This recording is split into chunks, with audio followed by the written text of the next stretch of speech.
நண்பர்கள் அனைவருக்கும் வணக்கம். எந்த ஜாதகத்துல செவ்வாய் சனி சேர்க்கை இருக்கோ, அது உங்க குழந்தைங்க ஜாதகத்துல செவ்வாய் சனி சேர்க்கை இருந்ததுன்னா, பூர்வீக சொத்துக்களை முறையா கரால் கண்டு பிரிச்சிருங்க.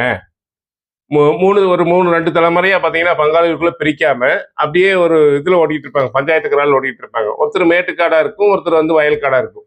இந்த வயல்காட்டுல ஒருத்தர் நல்ல பலன் பெற்றிருப்பாரு, மேட்டுக்காட்டுல உள்ளவர் பெருசா பலன் ஒண்ணு இருக்காது. அந்த இடத்துக்கு ஏதாவது ஒரு வேல்யூஷன் வருமா, விலை வருமானு பார்த்துட்டு இருப்பாரு. அப்ப அங்க அந்த அந்த காட்டுக்கு ஒரு பிளாட் பூமியை மாறிடுச்சு வச்சுக்கோங்க.